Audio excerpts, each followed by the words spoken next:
Valuation of securities থেকে class number 5।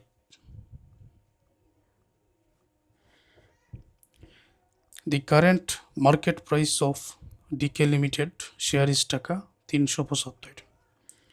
যে DK লিমিটেডের চলতি বাজার মূল্য 375 টাকা।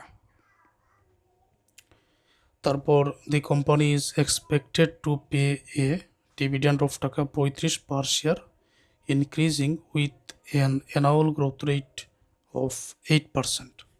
কোম্পানি আশা করছে ডিভিডেন্ড প্রতি 35 টাকা করে দিবে, আর এই ডিভিডেন্ড এটা বৃদ্ধি পাবে প্রতি বছরে 8% করে।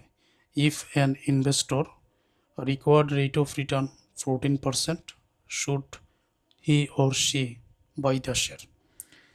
তো যদি আয়ের হার 14% হয় তাহলে ক্রয় করা এটা উচিত হবে কিনা, তো এটা বাইর করার জন্য আমরা শেয়ারের প্রেজেন্ট ভ্যালুটা বাইর করে নিব। তো এটা বাজার মূল্য। আমাদের কাছে যদি একাধিক শেয়ার থাকে, একাধিক শেয়ারের মানে বিভিন্ন ধরনের বিভিন্ন কোম্পানির একাধিক শেয়ার থাকে, এখন কোনটা আমি গ্রহণ করব এই সিদ্ধান্ত নেওয়ার জন্য উভয়টার বর্তমান বাজার মূল্য যদি বাহির করা হয় সেই ক্ষেত্রে সিদ্ধান্ত নেওয়া যায়। বাজার মূল্য এটার 375 আছে, তো আমি যদি এটার প্রেজেন্ট ভ্যালু অফ শেয়ার এটার বর্তমান বাজার মূল্যটা বাহির করি তবে এটা উত্তরটা হয়ে যাবে। সূত্র তো এটা।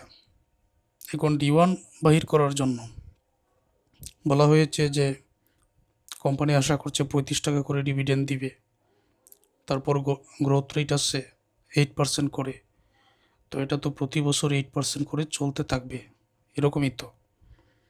তো যে 35 আছে এটা আমরা ধরে নিলাম D1 এর মান, এক্সপেক্টেড ডিভিডেন্ড পার শেয়ার, এটা বছরের প্রথম শেষে 35, growth rate 8% or 0.08, cost of equity কে এর মান 14%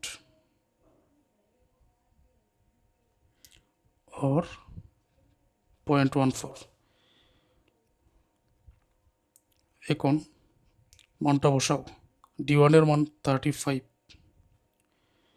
তারপর গ্রোথ রেট আছে এখানে 0.08, এখন গ্রোথ রেট না, এখন বসাতে হবে কে এর মান 0.14 minus 0.08,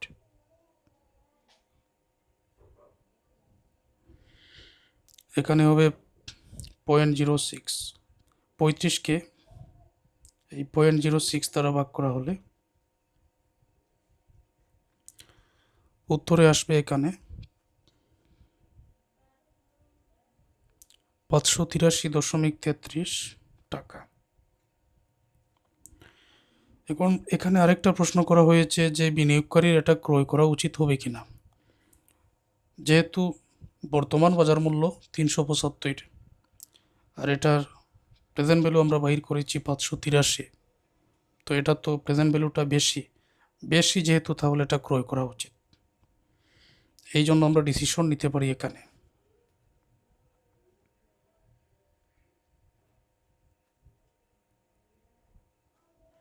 decision, the investor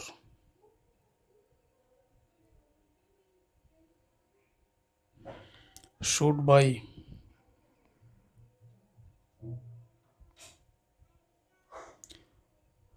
buy the share because its current market price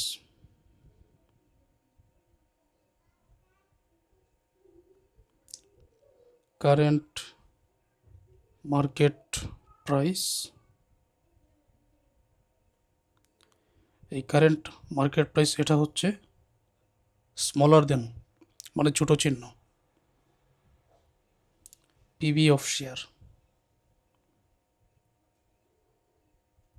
এটার বাংলা অর্থ হচ্ছে বিনিয়োগকারীর শেয়ারটা ক্রয় করা উচিত, কারণ এটার এই কারেন্ট মার্কেট প্রাইস বর্তমান বাজার মূল্য এটা শেয়ারের প্রেজেন্ট ভ্যালু এটা থেকে কম, মানে শেয়ারের প্রেজেন্ট ভ্যালুটাই বেশি, বর্তমান বাজার মূল্যটা কম। প্রেজেন্ট ভ্যালু যেহেতু বেশি তাহলে বিনিয়োগকারীর এটা ক্রয় করা উচিত। এই হচ্ছে এই ম্যাথের সমাধানটা। তো বিশেষ করে আগের ক্লাসগুলো তোমরা মনোযোগ দিয়ে দেখে নাও, ইনশাআল্লাহ এর ভিতর থেকেই পরীক্ষায় থাকবে।